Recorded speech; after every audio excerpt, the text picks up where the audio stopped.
¿Qué onda, muchachas? Esta es la entrada a las ruinas de Copán. Esto es lo que nos da la bienvenida acá. Buenos días. Al entrar ustedes van a poder ver una serie de tiendas, artesanías, venta de camisas, un poco de información acerca del Valle de Copán. Y esta es una réplica de todo lo que es Copán, miren, para que tengan una idea de lo grande e imponente que fue Copán en su tiempo de apogeo. Esta es la entrada al sitio arqueológico de Copán. La entrada es así, con tantito así. Y acá. Mira, ahí el grupo de nosotros, ¿dónde está? Quiero contarles que la ciudad maya de Copán es grande, no es solamente lo que vamos a ver ahorita. Copán medía perimetralmente como 24 kilómetros cuadrados. Ya en los últimos años de Copán, pues estaba diseminado el pueblo en 9 colonias, de las que se conocen un par de colonias nada más, y las otras pues todavía están bajo tierra, porque están con montañas sobre. Quiero contarles, me gusta siempre ser específico en la explicación. Yo les digo, Copán empezó a ser fundado, según los científicos arqueólogos, en el año de 1400 antes de Jesucristo. Esa fecha se registró no por escritura maya, ni tampoco por números, sino por un método que usaron los científicos, del carbono 14, que lo usan los científicos para calcular la edad de cerámica, tierra y huesos. Entonces eso lo encontraron en la parte principal de una zona residencial que se llama Sepulturas. Ya cuando descubrieron esta parte, pues ya aquí se encontraron escritura. Aquí hay un libro escrito en piedra con fechamientos de maya. Entonces ahí sí ya es otro rollo, como dicen, ¿verdad? Entonces, 1400 años antes de Cristo y 1000 años después de Cristo. Ese fue el periodo de años que vivieron los mayas en Copán. Pero su desarrollo no fue en ese momento de la llegada, sino que fue hasta el año 426 después de Cristo que se desarrolla la ciudad, empiezan a haber reyes y empiezan a organizarse en política y religión. El primer rey venía procedente de una zona mexicana, donde le llaman Teotihuacán. Ese lugar en la época antigua no se sabía si era maya o era azteca o qué cultura era, pero eran descendientes de los olmecas, que es la cultura madre de todas las culturas americanas. Cuando él llega a Copán, lo hace primero a Guatemala, llega a Tikal, en el Petén, pero como allí ya hay una dinastía fundada, él no puede fundar su dinastía hasta que llegó a Copán. Copán ya era ciudad, pero sin gobernantes, sin reyes. Ahí en ese momento se declara él como primer rey. Fue el día 10 de febrero del año 426, pero de él al último rey fueron 16 reyes, y estos 16 reyes gobernaron por el término de 400 años, porque en el 820 se desvanece la dinastía y empieza la decadencia del pueblo. Entonces ya se termina en la comida, el agua, se van descontrolando socialmente y eso les provoca el abandono de la ciudad.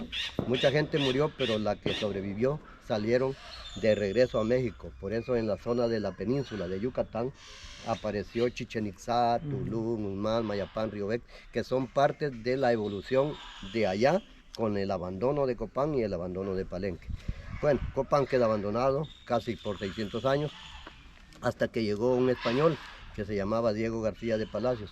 Él llegó el día 8 de marzo de 1576 y encontró las ruinas bajo de una selva impenetrable, que hay unos árboles de esa época.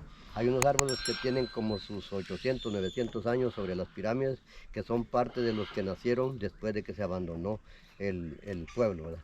Entonces ya cuando llega el español y divulga a España, le dice al rey Felipe II lo que había encontrado en Copán, pues ya empiezan a llegar personas, pero tarde, no muy temprano.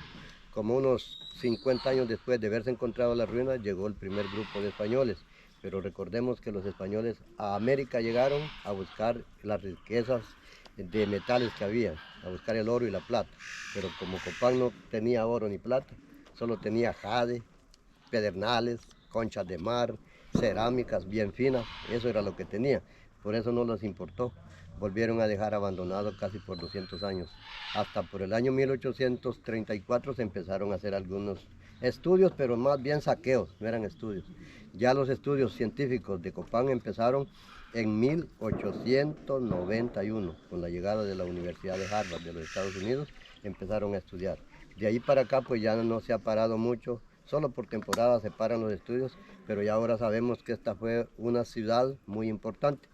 Sabemos que fue como la capital científica de todo el mundo maya. Recordemos que el mundo maya es grandísimo.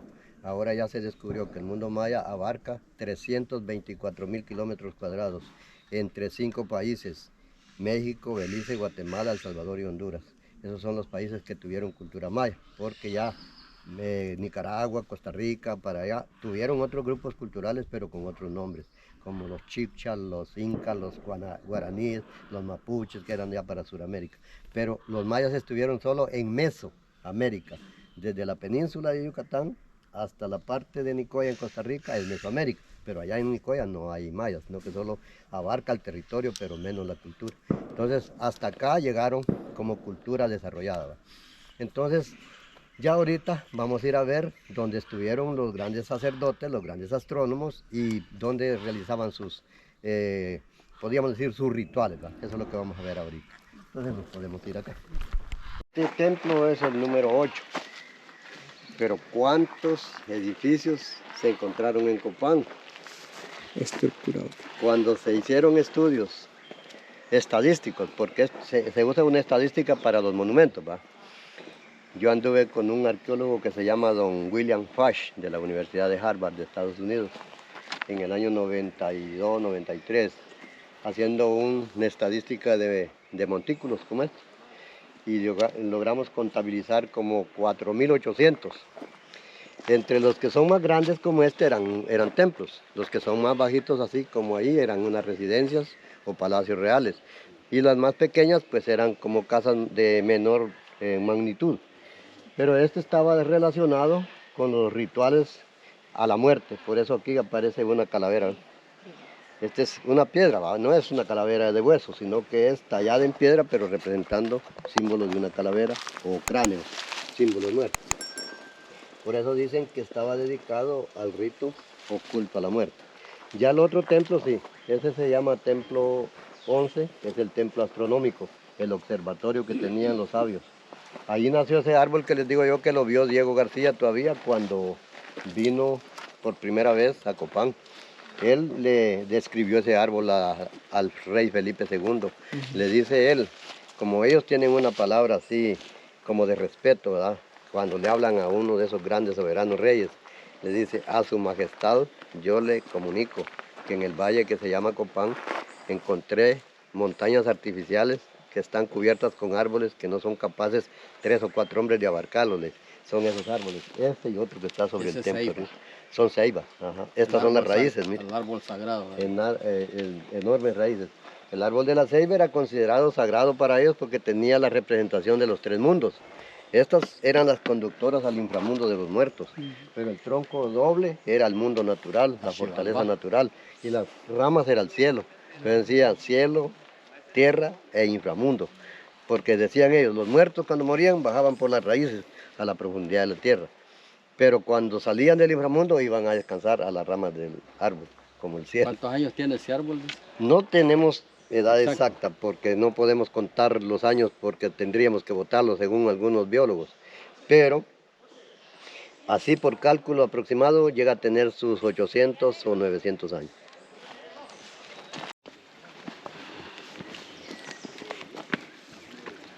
Son compañeros del viaje.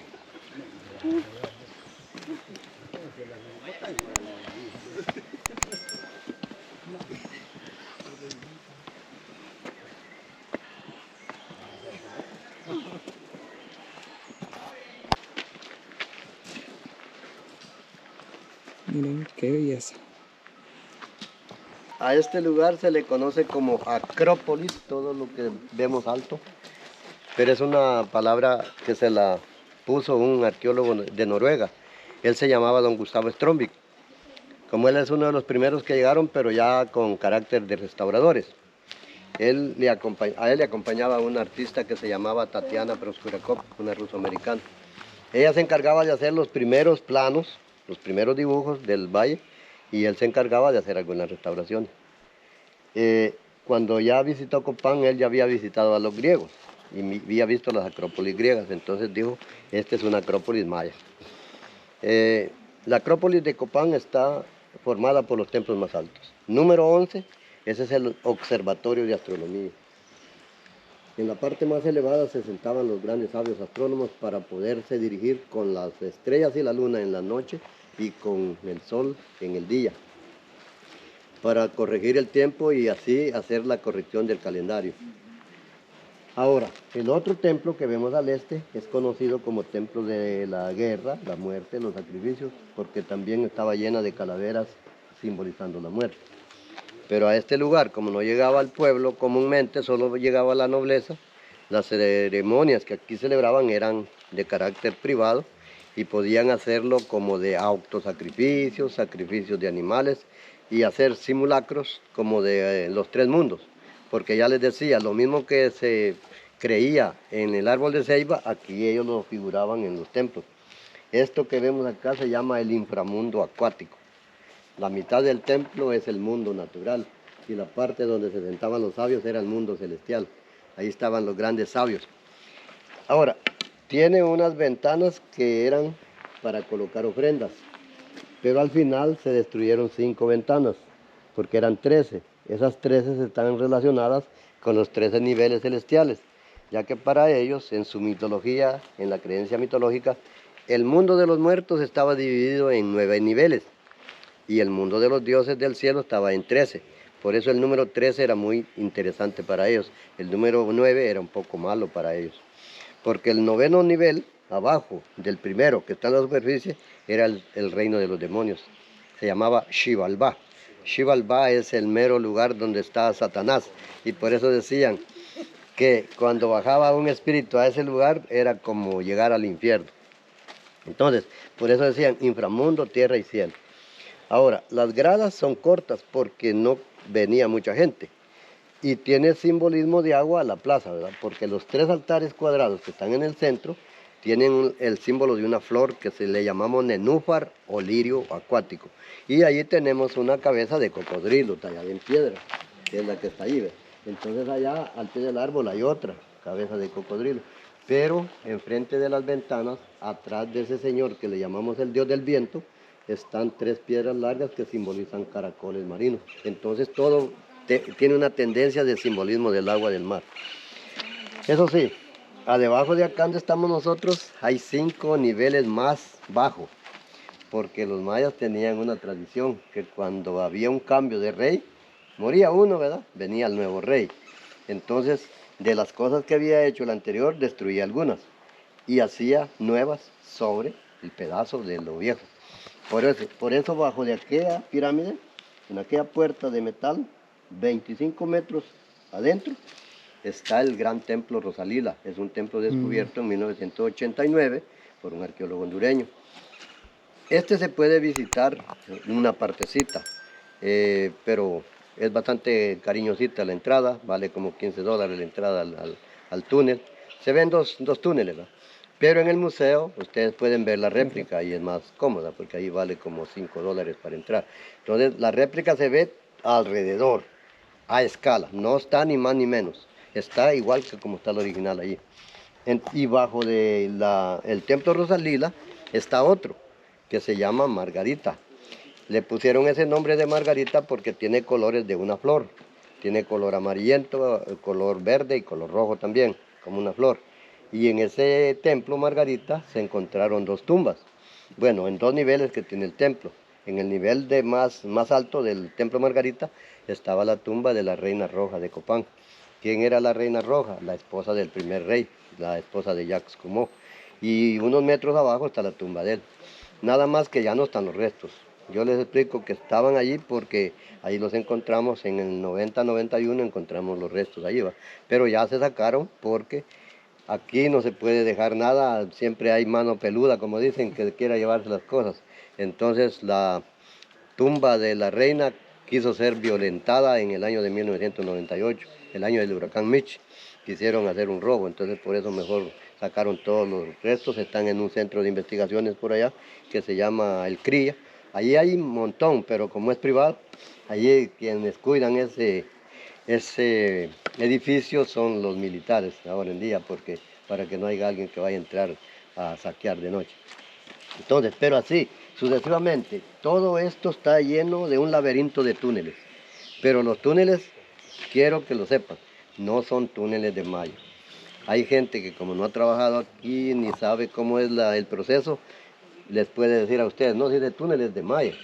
No, ese drenaje sí es de malla, ese lo hicieron ellos, pero los túneles no. Los túneles son trabajos de investigación arqueológica científica para ver cómo está la estratigrafía de monumentos y saber de qué edad, de qué fecha y quién lo hizo y todo. Ese es el proceso. Pero son 6,5 kilómetros de túnel en laberinto, en todo lo que es la Acrópolis. Ahora, ahorita vamos a ir a ver una foto allá en la esquina para que tengan la idea de ese templo que les menciono. Hay una flor, pero están tallados en la piedra. Pero este trabajo lo hicieron los mayas, no vayan a creer que son artistas modernos. Este es un trabajo originalmente hecho por ellos. Hay un señor sentadito de pies cruzados, como en la posición de los asiáticos, posición yoga. Luce una su faja, luce un collar, también tiene cubierto el rostro con una máscara, pero en sus puños luce brazaletes. En los entierros, en las tumbas, cuando hemos encontrado esos objetos, son de jade o de concha de mar. Ahora, en la palma de la mano lleva algo como un plato de barro y sobre el plato lleva algo como una cabeza de un sacrificio. Y eso lo lleva en dirección del Señor del Viento, que está simbólicamente saliendo de la profundidad del agua. En su mano él lleva una maraca y en la pelotita de la maraca, en el centro lleva una letra como letra T. Ese es el signo del viento. Ellos no conocían el castellano, ¿no? Ellos lo hacían simbólico. En su cuello lleva un collar y ese está formado de frutas de cacao. En su cintura una serpiente como cinturón, pero también tiene una máscara en su rostro que parece monogorila. Él enmascaradamente bajó a la profundidad del agua del mar y viene saliendo. Eso me lo decía una señora texana, que era una epigrafista, que leía los jeroglíficos como los que están ahí, que se llamaba Linda Chile. Es simbólico, es mitológico. Esto no es que había realmente agua aquí, sino que simbólicamente. Pero él viene, saca al dios de lluvia de abajo y lo suspende, me dice, del inframundo hacia la superficie, porque no deja que el dios de lluvia salga a las nubes para que desparrame el agua. Vieron que toda la simbología maya es bien interesante. En la estela B les voy a enseñar cuando ellos hacían un rito. ¿Ves? Se llama Ik. Acá se llama Chaak. Dios del viento y Dios de lluvia. El árbol que está con sus raíces cortadas acá es ese árbol de cedro que está ahí, ¿ves? Bueno, las graditas que están en blanco acá son estos que están aquí nomás donde está el rótulo. Sí. Pero este templo rojo que lleva, por cierto, el número 2 en la puerta ahí, está allá dentro de aquella, donde está techado de zinc. A 25 metros dentro está ese templo rojo.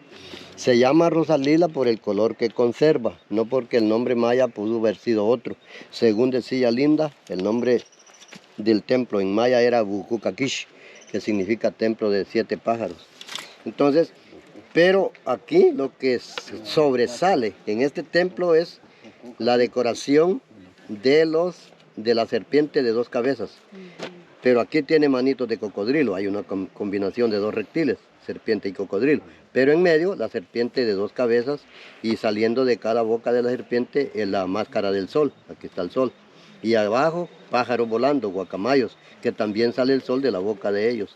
Abajo, mascarones solares. Usted que todo este templo está lleno de máscaras solares. Ahora les digo por qué. El señor Kinish Yaxkumo, que quiere decir gran sol, verde quetzal, guacamayo, cuando murió, según la creencia religiosa de ellos, su alma, su espíritu se reencarnó en el astro sol. Entonces, él, como está enterrado bien abajo de acá, entonces, creyeron que su alma estaba encarnada en el sol. Entonces dijeron, vamos a ir formando templos en honor al sol, en honor al sol.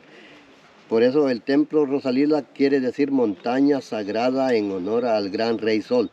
Aquí abajo está el rey, estaba enterrado, miren, el número 5, era la tumba del señor Jacques Comeau. El número 4 era la tumba de la esposa, ¿no? Entonces, como está el templo sobre la tumba de él, por eso le ponen las máscaras del sol, como reviviendo el alma de Jacques Comeau. Y en el Margarita hay un montón de cosas también, porque se han encontrado cosas muy famosas. Esa tumba de la Reina Roja, lo menos que tenían eran 10.000 piezas de jade.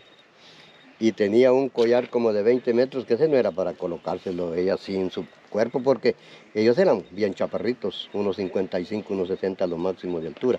Ese era como un lujo para ponerlo en la casa, como hay alguien que pone adornos lujosos en las cornisas de las casas, ¿verdad? Suponemos que así para eso lo utilizaba. La suerte que eso no se lo llevaron, solo se pudieron llevar el pectoral donde estaba grabado su nombrecito, porque ese no se encontraba. Por eso no sabemos, solo le decimos Reina Roja, porque no sabemos su nombre real con el nombre maya. Pero eso es interesante. Este no se puede visitar, este no lo han puesto al público. Aquí llega gente de alto quilate. Ahí solo llegan podríamos decir, las princesas de los continentes, las reinas que vienen puede ser la de Inglaterra, puede ser la reina de España, porque yo estuve con la reina Sofía aquí, de España. Ahorita estuve con la embajadora de Estados Unidos en Honduras, en este lugar, y estuve con la embajadora de China, Taiwán también, porque como yo conozco todo este laberinto desde hace casi como unos 38 años, me mandan allí que vaya con ellos a explicarles el monumento porque no llega cualquier persona. Y hay que tener bastante también, bueno, aquí ahora ya no hay veneno, antes había. El óxido del mercurio que le colocaban a las osamentas de los muertos para conservarlos se vuelve tóxico. Y eso es como los que le ponían a los reyes descendientes de Faraón para guardar los huesos.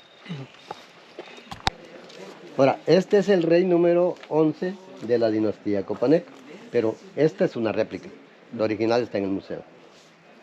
Él se llama Buk Chan en lengua maya. El nombre Buk significa humo, Chan significa serpiente o cielo. Entonces se llama humo serpiente o humo cielo. Miren, de la cintura hacia abajo tiene imágenes humanas, son antepasados del señor rey. Aquí tiene conchas de mar colgando, como que fueran maracas. Podía ser que cuando caminaba sonaba como maracas. De fondo tiene la piel de jaguar, que era el vestido de los reyes. Las piedras largas de jade que colgaban. El signo del poder que se llama popol, que es petate, es de fibra. Los pies no se le ven porque se destruyeron con la erosión. Este altar es un altar de los gobernantes de Copán. Es una copia porque el original está en el museo, pero se le conoce como el altar Q. Anteriormente tenían una creencia que eran 16 astrónomos llegados de las zonas, de todos los pueblos de los mayas, del mundo maya, para corregir el calendario en la zona de Copán. Pero posteriormente se descubrió que son los 16 reyes que tuvo la dinastía copaneca, iniciada por el señor Kinish Jacques Comeau. Este es el fundador. Él se llama Kinish Jacques Comeau, que significa gran sol verde Quetzal Guacamayo. Tiene su símbolo del dios Tlaloc de Teotihuacán. Tiene su pectoral de guerrero y su escudo de guerrero, pero en su mano izquierda sostiene un cetro de poder que se lo entrega al último rey. Este es el último porque está enfrente el primero y el último. El último se llama Jacques Pasaj Chanyopat, primer sol, madrugada o nuevo amanecer. Y esta es una fecha. Esta es una fecha de ascenso al poder. Esta es una fecha, miren. Las barritas en la numeración maya valen 5, los puntos valen 1. En este caso solo se cuenta la barra y 1 porque el de arriba y el de abajo son ceros. Y el que está enfrente acá se le conoce con el nombre de Cabán. Es el sexto mes de la luna. Pero abajo tenemos 2 barras de 5 que nos da 10 y este es el símbolo del 10º mes del sol. Entonces decimos 6 Cabán, 10 Mol. Esto es en el calendario de los mayas. Cuando el nombre, el número 4 se le dice QX, que significa Quetzal divino. El número 5, 6 todavía desconocidos. El número 7 se llama Nenúfar Balán, que significa lirio jaguar. Número 8 y 9 también no se le sabe el nombre real ahorita, pero el número 10 sí se llama Luna Jaguar. el número 11 se llama humo serpiente, el número 12 se llama humo jaguar, el número 13 se llama 18 conejo, el número 14 se llama humo mono, el número 15 se llama humo caracol y el último se llama madrugada o sol naciente. O sea que son los 16 reyes que estuvieron gobernando por periodos cortos y largos Copán por 400 años, ¿verdad? Entre los que más gobernaron es el último. Este gobernó 57 años. El número 13, que es 18 conejo, gobernó 43 años. Y su padre, que se llama Humo Jaguar, gobernó 67 años. O sea que entre Humo Jaguar y 18 conejos gobernaron 110 años, solo ellos. Pero entre todos gobernaron 400 años. Ellos fueron los que hicieron todo lo que estamos viendo y aún lo que está enterrado abajo que no podemos ver. Bajo con vos hasta aquí. No, él es el Huela. Esta es la tumba del gobernante que no murió acá en Copán. Miren qué impresionante. Así estaba un túnel en San Andrés, pero también lo cerraron. O sea, al principio se podía bajar.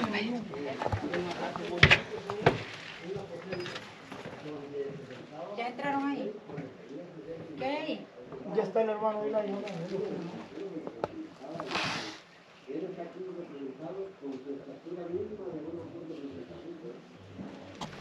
De los animales que los mayas consideraban como muy importantes, tenemos la serpiente, el jaguar, el venado y los cocodrilos. Pero en la parte principal, en la superficie, podíamos hablar del animal selvático, el jaguar. Ese era el único más fuerte y el que se colocaba su vestimenta de piel de jaguar es que sí tenía poder igual que el jaguar en la selva. Porque el jaguar para los mayas era el custodio del sol en la noche. Cuando el sol se iba al atardecer, ellos decían que un jaguar lo devoraba para cruzarlo por la oscuridad tenebrosa del inframundo. Pero otro día, otro jaguar lo hacía aparecer en el este para dar luz en el día. Decían, si no lo custodiamos con el jaguar, entonces el sol no aparece y es una desgracia para que no aparezca el sol siguientemente. Pero este jaguar está en posición de atacar. Aquí tiene las manitos, lo que le falta es la cabeza. Solo tiene el cuerpo, la pierna, el pie y la cola. Cuando murió 18 Conejo en la forma que murió, entonces el nuevo gobernante le tocó que cambiar parte de las reglas del juego, ¿verdad? Como dicen, porque ya no era igual el gobierno del anterior. El gobierno anterior era teocrático y ahí se volvió como mini democrático, porque el rey número 14, llamado Humo Mono, salió por todo el valle de Copán, donde estaba formado ya por los 9 barrios o colonias, y nombró un jefe en cada barrio y mandó a hacer aquella casa que está allá, ¿eh?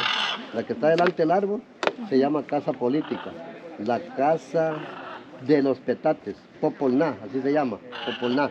Ahí se reunían los jefes del pueblo y después celebraban su fiesta acá, o se reunían aquí también como en una forma de congreso, ¿va? Por eso pasó de ser plaza de danzas a ser una plaza de reuniones congresistas. Ahora, nosotros vamos a bajar acá y vamos a subir por aquel lado para ver la casa ahí de cerquita y bajar a la plaza principal. Bueno, aquí están los jaguares que están en la posición de las danzas, ¿no? Están como bailando. Allá está el otro, allá está como secunda y ahí está el sol en la parte de arriba. ¿Y estos que están aquí en la puerta? Estas son decoraciones de las gradas, aquí hay como una calavera también. ¿Esos? Y estos son de adornos que tenía el templo arriba, el templo más alto, ¿eh? Y como no pudieron recolocarlos, lo tienen allí, mientras haya la ubicación.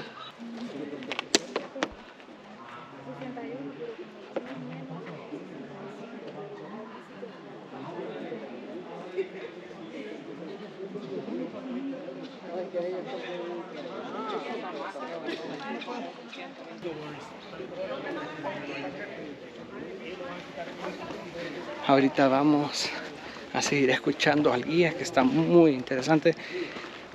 Cada vez que vengan les recomiendo que contraten un guía, porque así van a conocer muchísimo de la historia de cualquier sitio arqueológico donde anden. Claro, entonces viene el nuevo gobernante que se llamaba Humo Mono. Él fue el que salió por todo el Valle de Copán y en cada colonia, como la que vimos allá, él nombraba un jefe, no reino, que jefe de barrio. Y ya con el nombramiento de estos jefes de barrio, halló la fuerza de hacer esta casa. Por eso esta casa es 8 años después de la muerte de 18 Conejo.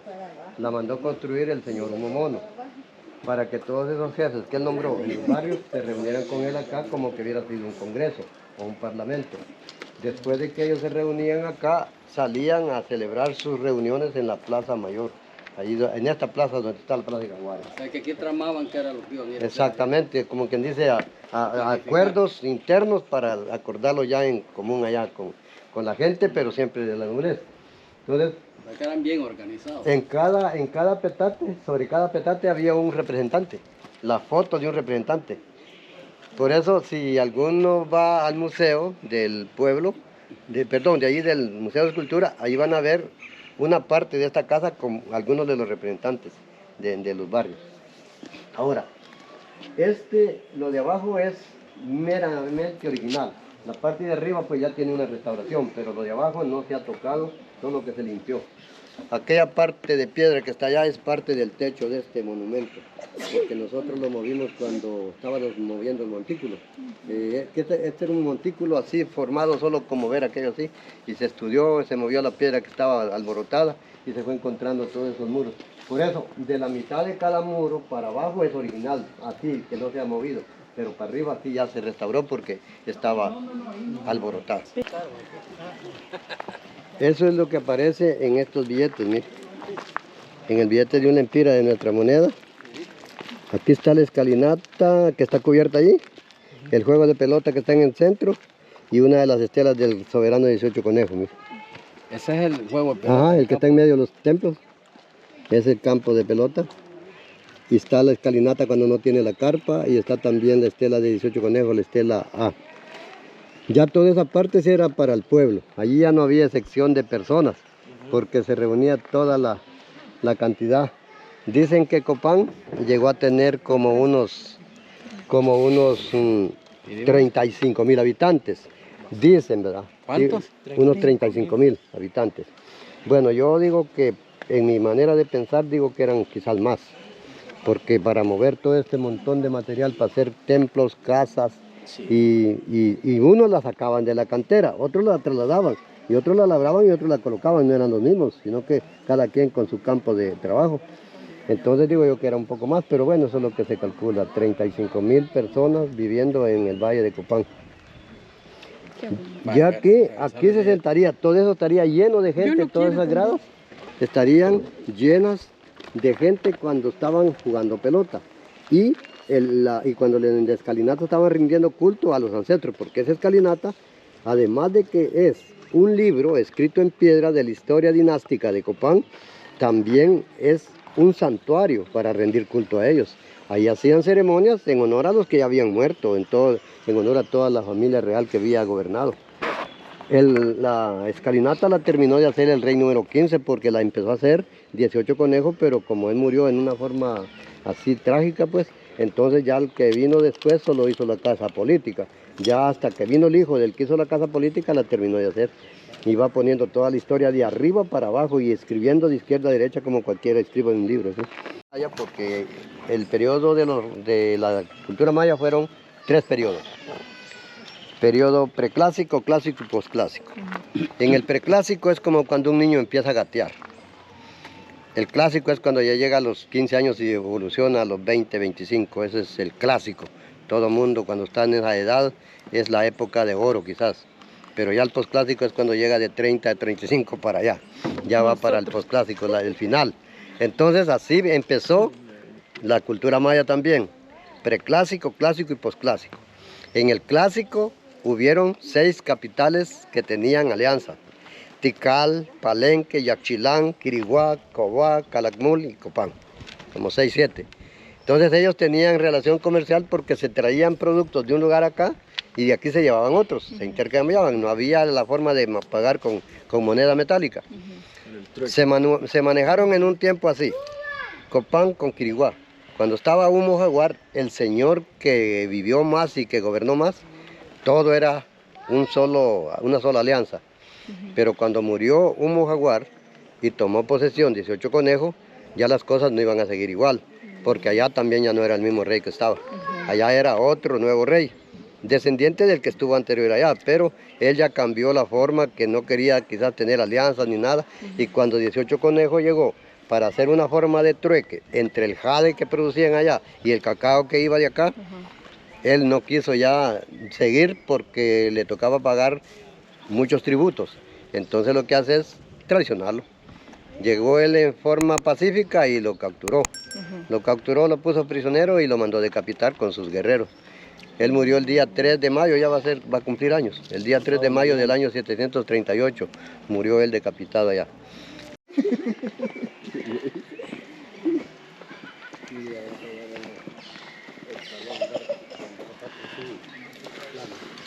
No, la almohadilla es buena.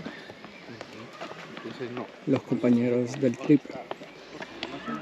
Ah, también.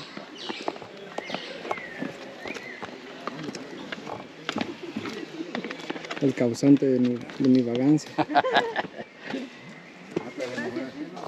Ya vienen más compañeros. Este es original. Este es original. Sí. Esta estela es la N, que representa 2 de los reyes. El rey número 15 y el rey número 14 viendo hacia las gradas. Es del año 761 después de Cristo y es una obra por el 15 rey. Pero la obra de arte que sí se refleja es la que nos da la fama casi internacionalmente, porque no hay un lugar en el mundo maya que tenga tanto arte como Copán. Copán es el pueblo más artístico en la cultura. Dese cuenta que para que le hicieran estos relieves como grandes en 3D, estas 3 dimensiones. Mire, entonces eso ya es un trabajo fino.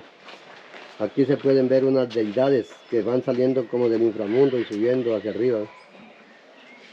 Ellos van ya, porque primero nacen de acá, bajan al inframundo, de ahí suben de nuevo a la parte celestial. Hasta uno como en forma de antropomorfo, porque no tiene figura muy declarada, como que fuera un monito. Pues este es el 15 y este es el 14. Y aquí se les pueden ver bien sus pies con sus sandalias. ¿Se puede subir? Sí. Miren. Aquí se ven bien las sandalias del Señor, miren. Las tobilleras, rodilleras, el taparrabos, el cinturón, imágenes de antepasados.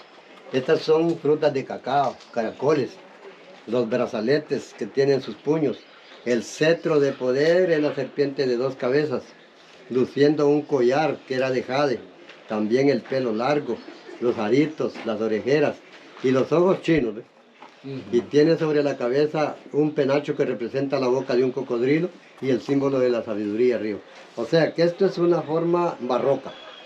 Uno antes decía el barroco romano, pero ahora decimos el barroco maya. Es una especie de arte, pero completamente fantástico. Uno se queda uno todavía con la boca abierta. Yo paso aquí todo el tiempo y todavía me quedo con la boca abierta donde miro esos relieves ¿Cómo es que se llama? Humo caracol y humo mono. Son los dos, casi los dos últimos, ¿no? Este es el 14 y este es el penúltimo. Y esta es parte, mire, de la cuenta larga del calendario maya. Una partecita de la cuenta larga. Que cuando se hace una multiplicación, división, resta y sumatoria, va dando una fecha del año 761, que es la fecha que la estela se hizo. Cada estela tiene su fechamiento.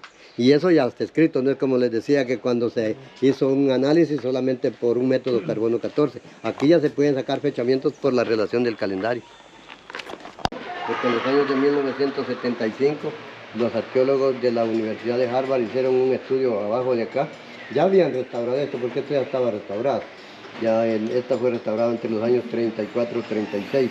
Pero aquí la excavación la hicieron en el 75 y encontraron 2 espinas de un pescado marino que se llama el pez raya y las 2 conchas de mar y un pectoral de jade. Esas eran ofrendas. Esas las pudo haber hecho el rey que terminó la escalinata en honor a sus antepasados, ¿va? Como cuando uno va a ofrendar a una iglesia o a un cementerio por los antepasados. ¿Y esto qué representa? Este es como la boca de un animal, porque mire, estos son como dentaduras, ¿ve? Pero es como que está al revés, la cabeza. Ese sería como un gran ojo. Y aquí otro gran ojo.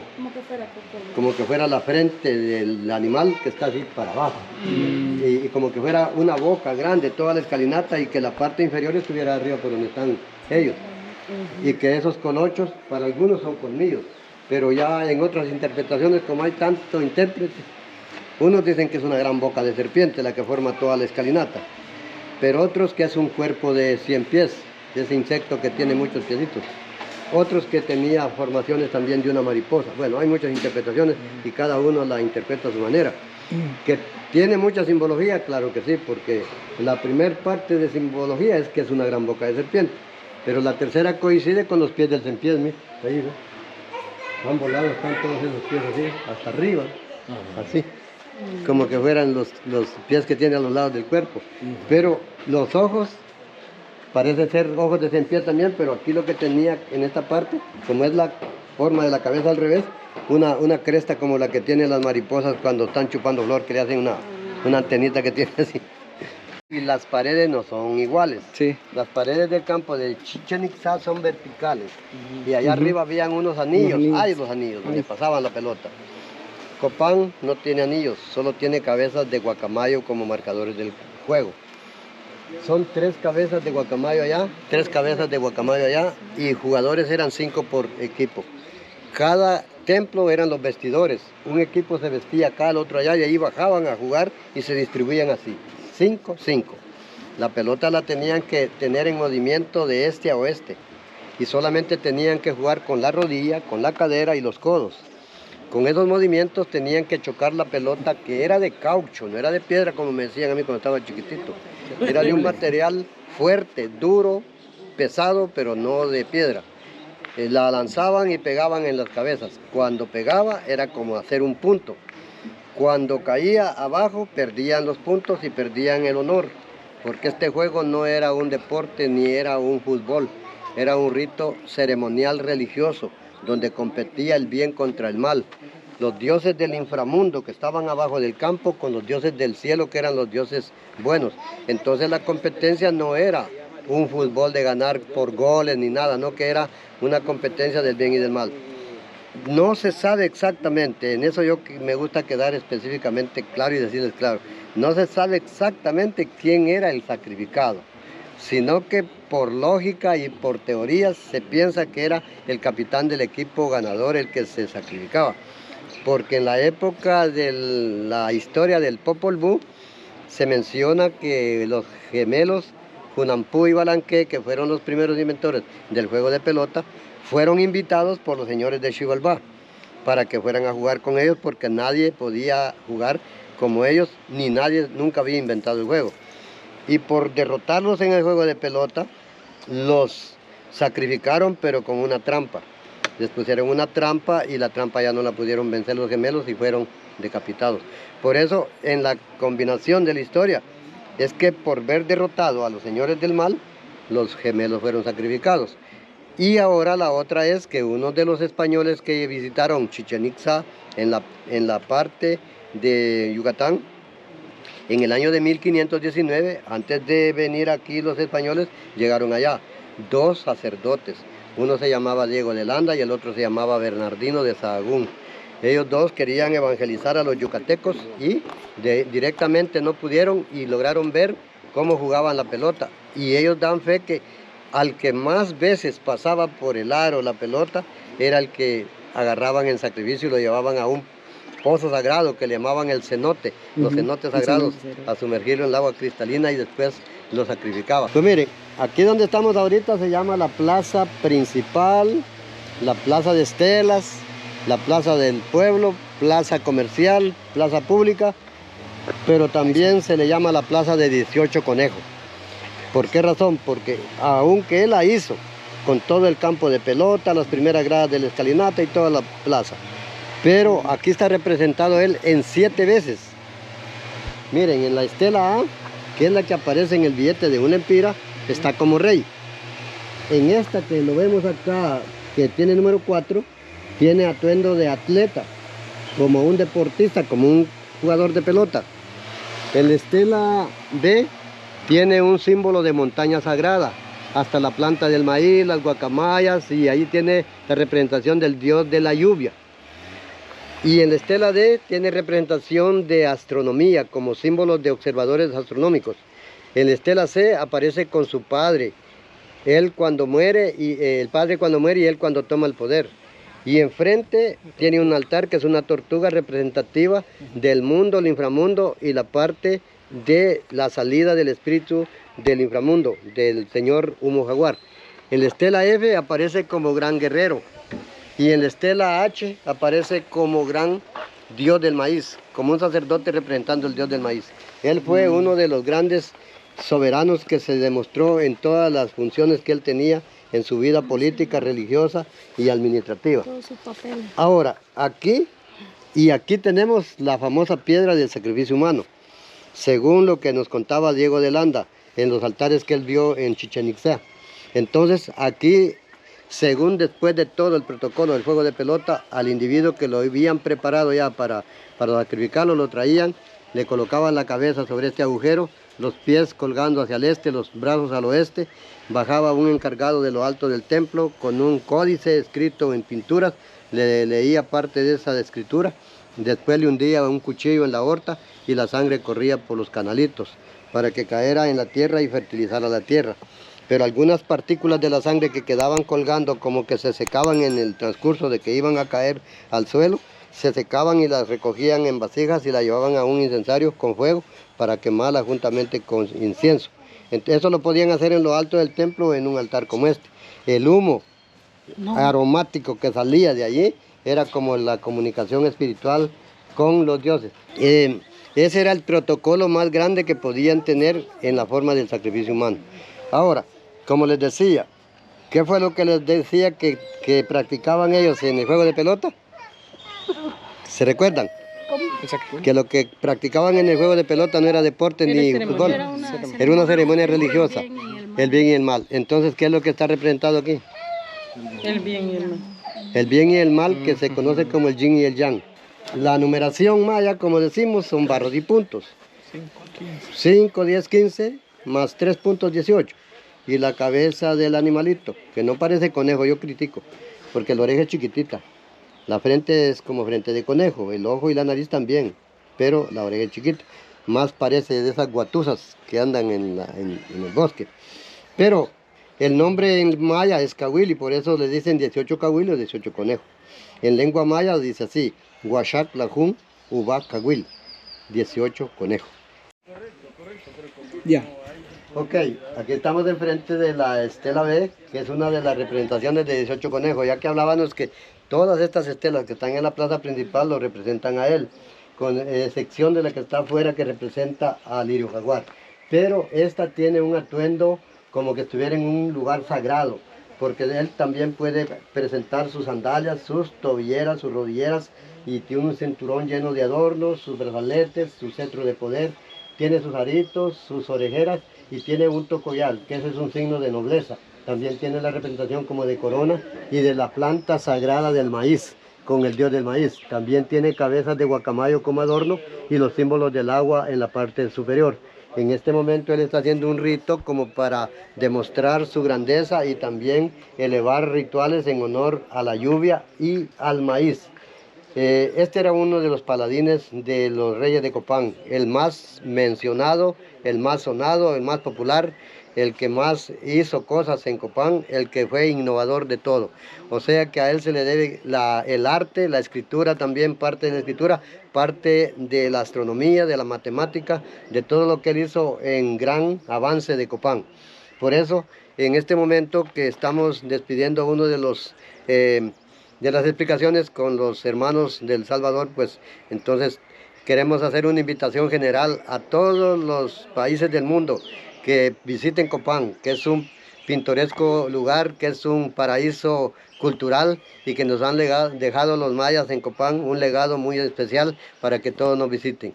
Esa es una invitación general que se hace sin distinción de nacionalidad, de religión, ni de colores, de nada. Se hace una invitación a todos los que puedan visitar Copán.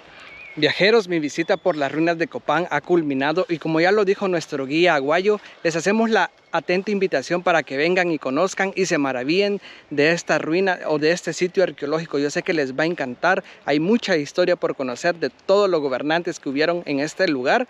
Vengan a conocer la escalinata más grande que hay dentro de todos los sitios arqueológicos. Este es el único lugar que la tiene, así que vengan, conozcan y conozcan de Honduras, que es un país maravilloso, lleno de mucha cultura, lleno de mucha historia. Nos vemos en una próxima aventura y no dejen de viajar. ¡Chao!